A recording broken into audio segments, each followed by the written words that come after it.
All right, we're going to try this again. Hopefully the audio is back. Please let me know if it's working. Great, thank you. It's a problem with this mic. It sounds nice when it works, but it's a little loose and I have to hold it just right. Hi, Gary.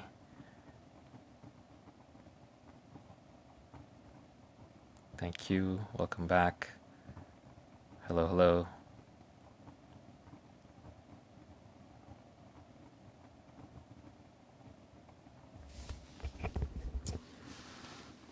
Just gonna make a little adjustment here.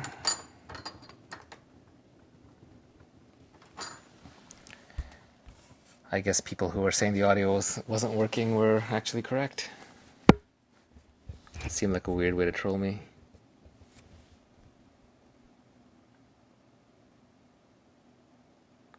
All right, let's get back into it. What were we talking about?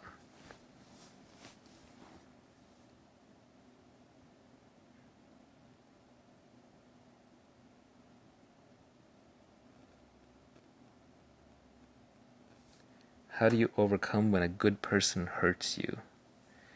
Uh, I assume you're talking about mentally or psychologically, not physically. Someone hurt you psychologically and you're trying to get over it.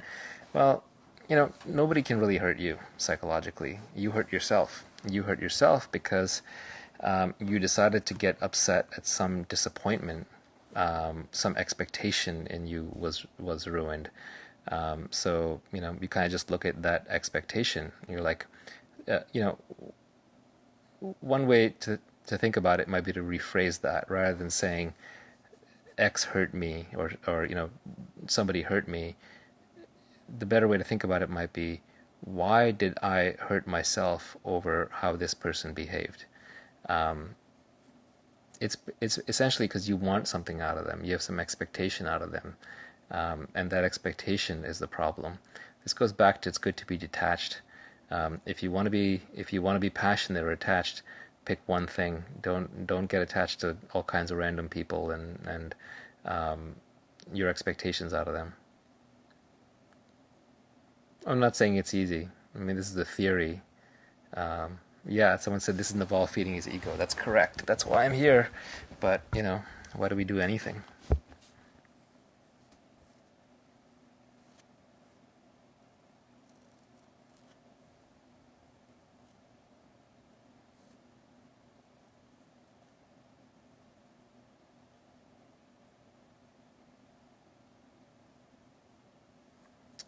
Someone asked thoughts on minimalism. Um, Minimalism isn't the thing. Uh, there was a time period when if you wanted to be internally free, you had to be an ascetic. You had to renounce things. You had to, if you look in old Buddhist societies, they basically go out with a begging bowl. Um, and they do that because at some level, to be happy, your reality has to exceed your expectations. So you just reduce your expectations down and you reduce what you need. But modern society, we're a lot richer. Even those of us who think we're poor aren't really that poor. We have iPhones, we have TVs, we have roofs over our heads. We still, take Uber Pool or, get on a bus or have a scooter or something. So real poverty, if you're watching this broadcast, you're probably not in real poverty. So minimalism is no longer required. What's required is just that your expectations still have to be below your means. So, one of my better tweets, I think, is where I wrote that people who live far below their expectations enjoy a freedom that people who are busy upgrading their lifestyles can't fathom. And what I'm basically saying there is don't keep upgrading your lifestyle every time you make more money. Try to live at least one solid notch below what you're earning. And then the little things won't bother you as much. And you can achieve a lot of the same peace of mind that people used to have to give up their entire lives and families for. How do you learn to not care about what other people think of you? This is the hard one, and this is where I'm screwing up right now. Um, the way to forget the insults is to not take in the compliments in the first place. Because when someone insults you, for that insult to affect you, it has to hit in self-image that you have created, and that self-image was created through compliments, and through as a kind of a defense mechanism. So if you can avoid getting happy, and this is obviously hard, but if you can get avoid being happy when somebody compliments you, then you won't be as insulted when they insult you. Also, for an insult to really affect you, it has to have some level of truth to it. If you're real thin and I call you fat, or if you're old and I call you're young and I call you old, it's not going to stick. There has to be some small level of truth in it for it to affect you. So you have to think deep down, like, what did this person say that was true that I don't want to hear? Especially if an insult like really sticks with you for a while. Now, obviously, if someone's slandering you, that's different. Your reputation can be destroyed and so on. But I just mean sort of like if someone, for example, says that you're an angry person or an arrogant person, you get all worked up over it, there's probably some level of truth to it.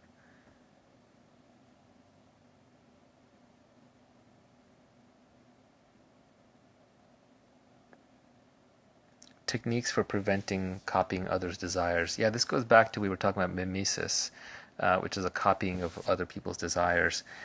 This is where meditation and alone time has been really helpful to me. Also, just getting out of your peer group, because you copy things from your peer group. So retreats, vacations, trips, dropping yourself into completely new environments is really good. Because if you shift up your peer group very quickly, you'll notice how some of your desires no longer apply. Another way is just to kind of see how bundled your beliefs and desires are. If they line up very neatly with what everybody else around you, like your close friends, seem to want, then they're probably copied. That's true of both that's true of your beliefs, like your political beliefs, your economic beliefs, true of your desires, etc.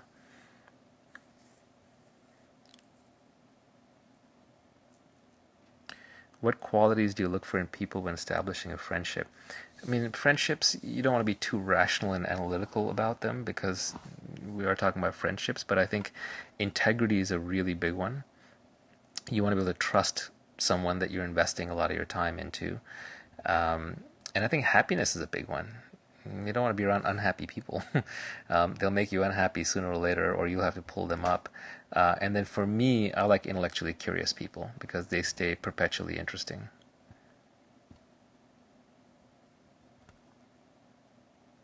Do you have friendships with anybody who is not very smart? Honestly, it's rare. I do have friends who are not like, well, everyone's smart at something, so I don't want to be pejorative and say that they're not smart, but it's just if they're not intellectually curious about things that I'm intellectually curious about, and if they're not constantly learning, eventually we'll just run out of stuff to talk about. And I like to talk, which is why I'm on Twitter and Periscope.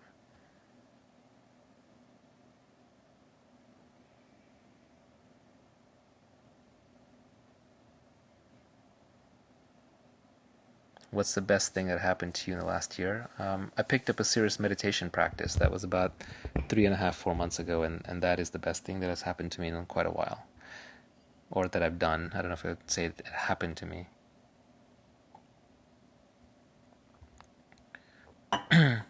How can one get over a deep desire for financial security? I'm not well positioned to advise you there because I myself did not get over it until I was financially secure, and even now I'm still not over it. So I don't think it's necessarily bad to have that desire. Just have a plan for working on it, and do things to chill out until you can get there. I'm not going to be the one to tell you to not go make money. I was obsessed with it for a long time. I did it. I continue to do it. And I think that everyone should have financial security.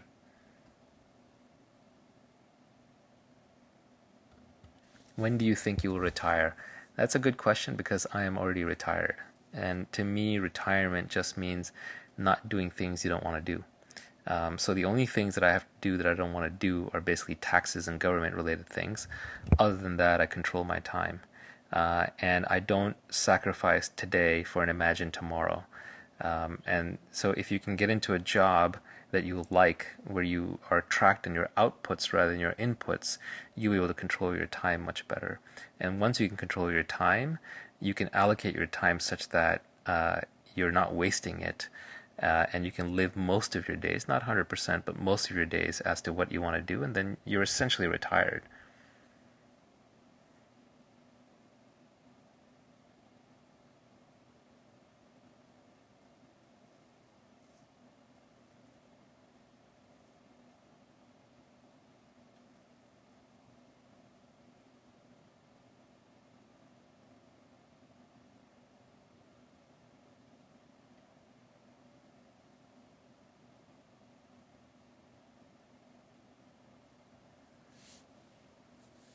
Thoughts on Harari's new book? Harari wrote *Sapiens*, which is one of my favorite books the last few years, and I recommended it to everybody. It gave me some fundamental shifts in worldview.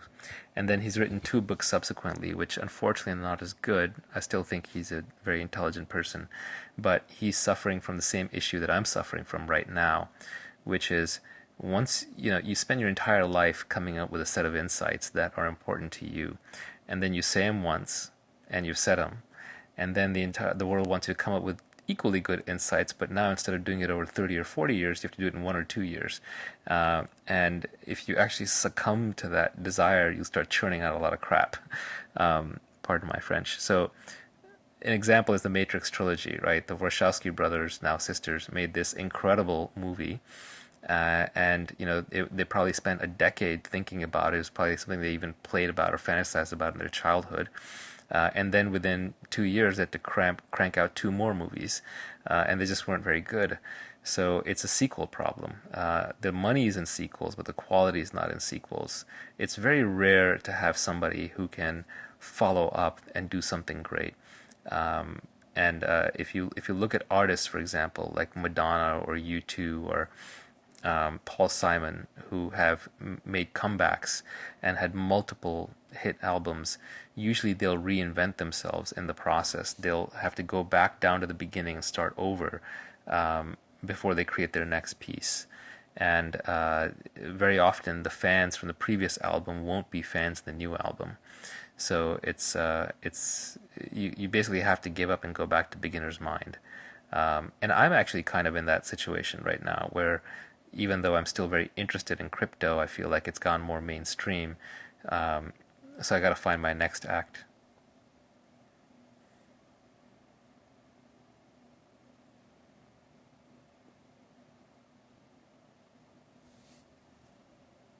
Would I go back to being an entrepreneur? Not in the classic sense. Being an entrepreneur is a young person's game.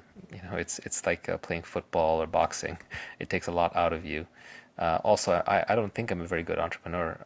Entrepreneurs have to build businesses and manage people and those kinds of things. And I'm more of a thinker and an investor.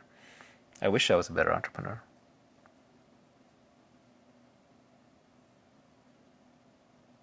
Next act, psychedelic mushrooms. A lot of people are asking about psychedelics. um, you should do your own homework and you should make up your own mind. But I would say that psychedelics are the fast route. Everything people get out of psychedelics, you can also get out of meditation, which is a slow route, but it's nice when it's under your control.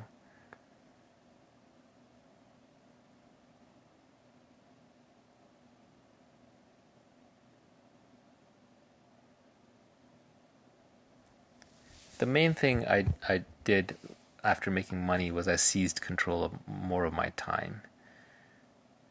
Anytime you can trade money for time, you should, because time is the thing you will run out of first.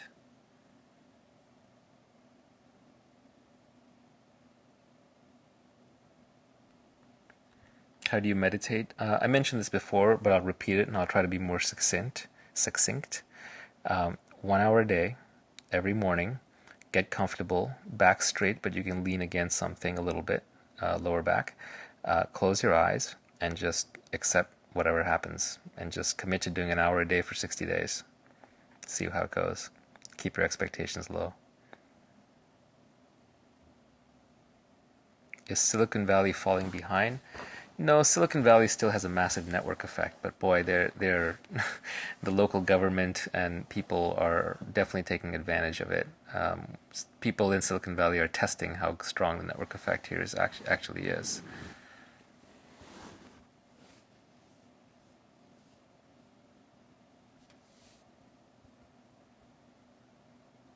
Just scrolling through some of the questions here.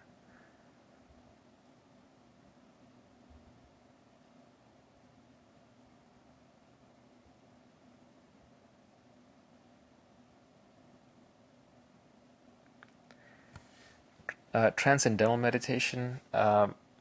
It's not that popular in India. It's not that popular amongst old school meditators, and I think there are good reasons for that. It's sort of white noise for your brain. You're chanting a mantra over and over, trying to drown out your thoughts. I think it's good for beginners. I would move past it after a while. That's just my opinion. I could be wrong. And the thing about meditation is whatever works for you is the right answer.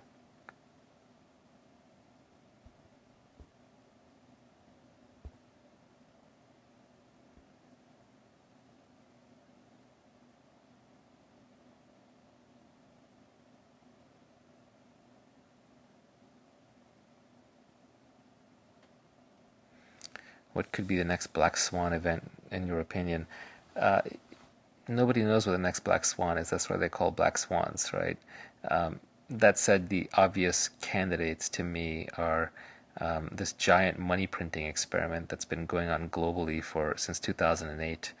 Um, how will that end? Has to end eventually.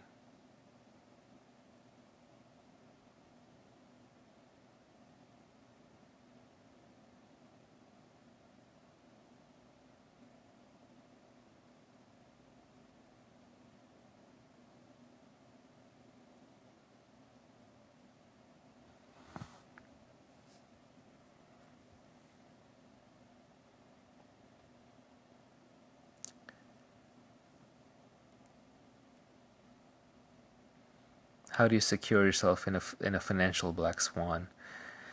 Yeah, Bitcoin. I mean, that's one of the promises of Bitcoin. If it's an inflationary collapse, if it's deflationary, which I think is less likely, then the answer would be different. Then it would just be U.S. dollars, cash.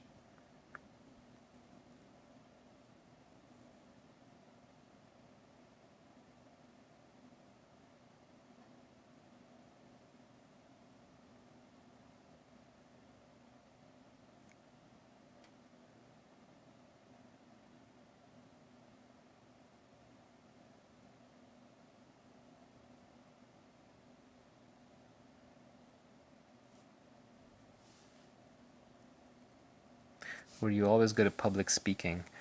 No. Uh, Public speaking is really about confidence, which goes back to indifference. If you're indifferent to what people think, you can be confident. And if you're confident, you can speak well. I hate to oversimplify it, but I think that's most of it.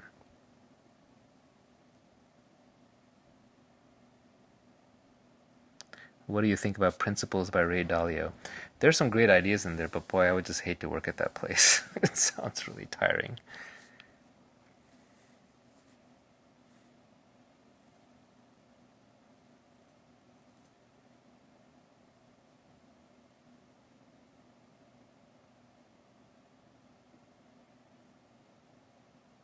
How do you motivate yourself to do anything if you're indifferent to the outcome?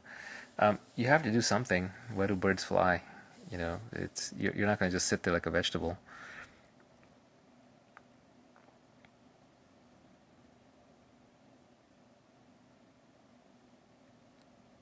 Are you insecure? Interestingly enough, not really. Maybe a little bit physically. I'm not the tallest or healthiest or best looking person, and yeah, my hairline's receding. Getting older, like everybody else, one day at a time. So on that stuff, obviously it's not ideal, but I wouldn't say I'm insecure. Insecure would imply that I have some hole that I'm trying to fill and not accepting it. I accept it.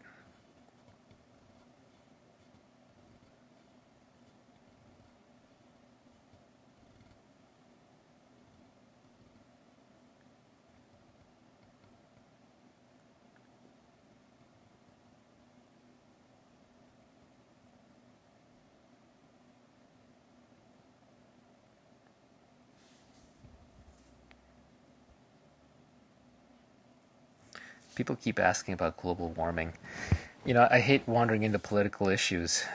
Global warming is no longer a scientific discussion; it's a politicized discussion. Everybody has their mind made up, and if and it basically just turns into a name calling, and that's unfortunate because science is about open discussions. Science is about the freedom to speak whatever you want. If someone starts advocating flat Earth, I'm not going to call them a round Earth denier. I'm not going to shut them up. I'll just argue with them. I think we have to stay. We have to be able to discuss everything. So to me, freedom of speech, which is really freedom of thought, is the highest virtue. And I don't like to see any kind of debate shut down. I do agree with Nassim Taleb on the precautionary principle, which is when you're talking about single systems that if they fail catastrophically. You shouldn't mess with them. But at the same time, I think we've done a lot of damage globally by focusing on global environmentalism over local environmentalism.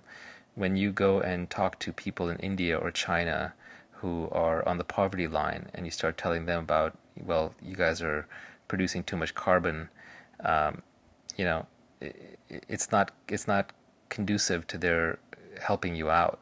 Um, I think we would do better if we cleaned up the rivers and the forests and tackled local environmental problems and then created environmentalists out of everybody, and then they'll solve the global problem. But the global coordination problem is impossibly hard, and I think it's just turned into a highly politicized topic, which is just impossible to have a rational discussion about. I want to see physicists tackle global warming. I do get suspicious anytime anyone's identity is wrapped up in something. So, for the same reason that you have to be a little skeptical about macroeconomists on whether we can even predict how the economy is going to go because their whole identity is wrapped up in it. I'd rather listen to a physicist than to a so-called climate scientist. And don't take that out of context and crucify me on Twitter.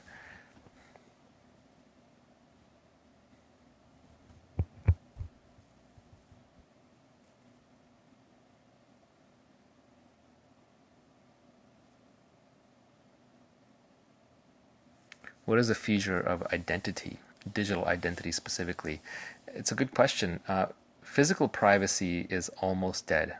There are cameras everywhere, and the face recognition systems have gotten extremely good. I got a demonstration recently of a face rec company that's at over 98% accuracy. It picked up everybody in my social circle, under poor lighting, side shots, everything. So physical privacy is dead. There are so many cameras everywhere, and they can, pick out any data that they want, and they can identify anybody. Uh, the only remaining privacy we're going to have is digital privacy, which is why encryption is so important, and which is why, even though I don't have one, despite what everybody thinks, I wish I did, I still defend anonymous accounts. I think anonymous accounts are the most important accounts on Twitter. If I had to do it over again, I would have just started on Twitter with an anonymous account. But then, of course, I couldn't be periscoping with all of you here today.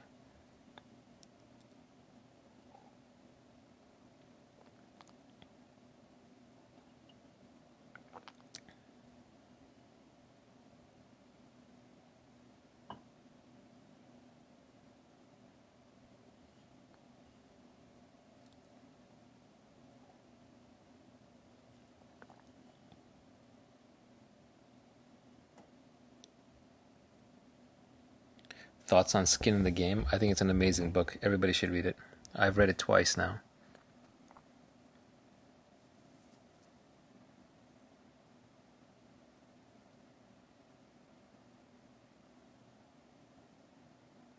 Is true decentralization possible?